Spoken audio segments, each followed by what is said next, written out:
Olá, sou o professor Robson Silva, trazendo para você a resolução de mais uma questão do vestibular de 2024.1, primeira fase. Essa é a última questão dessa prova, beleza? E ela está sendo postada às vésperas, aí exatamente da primeira fase de 2026.1. Então, desde já lhe desejo uma excelente prova. Antes de a gente partir aí até para a questão, deixa eu já te fazer aquele pedido maroto. Dá uma curtida aí no vídeo e se ainda não tiver inscrito, peço para que se inscreva e também marque o sininho para poder receber a notificação de cada videoaula que for colocada aqui no canal, beleza? Então, gente, sem mais delongas, vamos para a nossa resolução. A questão 46 diz o seguinte: um capacitor de placas planas e paralelas é carregado por meio de uma fonte de bancada, capaz de estabelecer uma diferença de potencial constante V entre seus terminais. Durante o processo de carga, a energia armazenada no capacitor de capacitância C,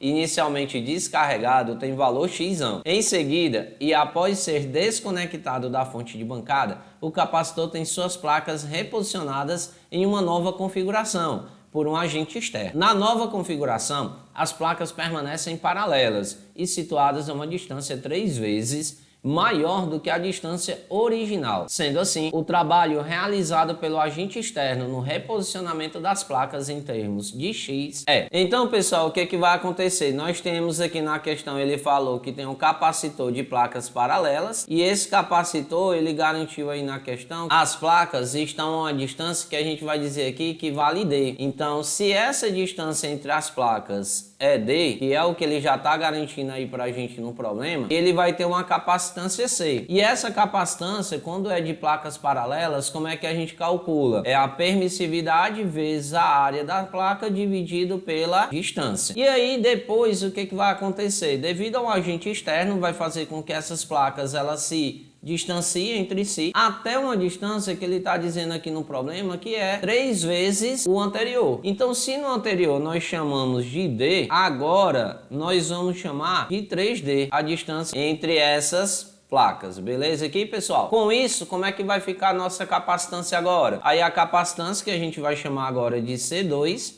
é igual a permissividade vezes a área dividido pela distância D2. Só que essa distância D2 é exatamente esse 3D que nós colocamos ali. Então a capacitância C2 é igual a permissividade vezes a área das placas dividido por 3D. Daí, fazendo a substituição, nós vamos ter que a capacitância C2 vai ser igual a... Se você observar, esse carinha aqui, ó, tudo isso aqui que nós temos, que é a permissividade vezes a área dividido pela distância entre as placas, é exatamente esse carinha aqui de cima que a gente chamou de C, que é exatamente a capacitância original, não é verdade? Então significa que nós vamos ter a capacitância original, que é C, dividido por 3. Essa é exatamente a nossa nova capacitância. Aí na questão ele falou que a energia armazenada durante o processo no capacitor C, inicialmente descarregado, tem valor X. Ou seja, o que ele está querendo dizer com isso? Que a energia potencial do capacitor ela equivale a X. Aí a energia potencial a gente vai fazer em função da carga, que é nada mais nada menos do que Q ao quadrado dividido por 2 vezes a capacitância.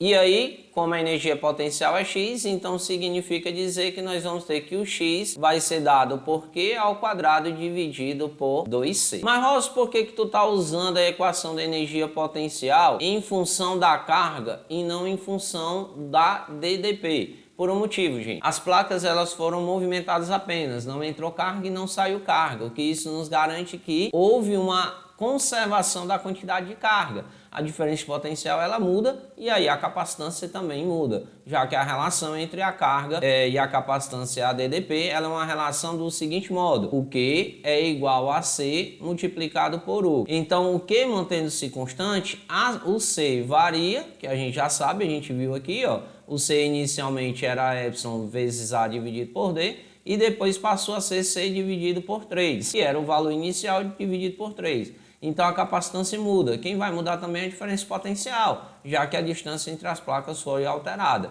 Então, como a carga é a mesma, então é ideal a gente manter algo que fosse o mesmo. Então, como a quantidade de carga de 1 ela vai ser igual à quantidade de carga de 2, que a gente está chamando logo aqui, tudo de Q. Aí o que vai acontecer agora? Nós vamos calcular a nova energia potencial, que é a energia potencial de 2. Vai ser exatamente quem? O Q ao quadrado, porque a carga é a mesma, dividido por 2, multiplicado pelo C2, que a gente viu aí no problema quem era. Aí fazendo a devida substituição, nós vamos ter o quê? Que a nova energia potencial 2, ela vai ser exatamente o Q ao quadrado dividido por 2, que multiplica o C2, que é o C sobre 3, que a gente colocou aqui embaixo. Aí agora, aqui a gente repete a fração de cima, multiplica pelo inverso da de baixo, né? A Q ao quadrado sobre 2, que multiplica o inverso, que é exatamente 3 sobre C. Aí a energia potencial de 2 vai ser igual a 3, eu vou trazer aqui para frente, que multiplica o Q ao quadrado dividido por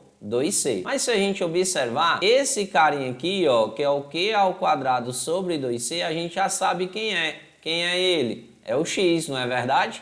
Então a gente substitui pelo X. Então a energia potencial de 2, ela vai ser exatamente 3 multiplicado por X. Aí, como ele quer o trabalho, a gente usa a ideia do teorema do trabalho e energia. O que é o teorema do trabalho e energia? Trabalho é igual à variação da energia, seja ela qual for. E aí o trabalho é igual à energia potencial de 2 menos a energia potencial de 1. Daí nós temos que o trabalho vai ser igual à energia potencial de 2, que é 3x, menos a energia potencial de 1, que é exatamente o x. Aí 3x menos x dá 2x.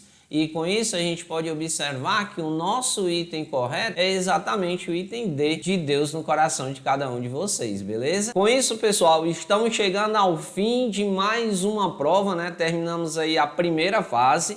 Em breve começarei a segunda fase, mas a segunda fase, para vocês que estiver assistindo regularmente agora em 2025, você vai observar que eu só vou começar as questões de segunda fase de 2024.1 após terminar a segunda fase de 2024.2, que só vai acontecer depois de eu resolver todas as questões, que estarei fazendo isso no domingo, no dia da prova, dia 12 de outubro, para segunda-feira, dia 13, estarei postando todas as questões já da primeira fase de 2026.1, beleza, gente? Então, desde já, muito obrigado, espero ter ajudado. Qualquer dúvida, deixa o teu comentário aí que eu irei responder. E detalhe, é um assunto que cai muito na prova da UES, essa parte de capacitores, beleza? Um forte abraço para você, fica com Deus, beijo no coração e até a próxima videoaula, se Deus quiser. Tchau, tchau, gente. Fui!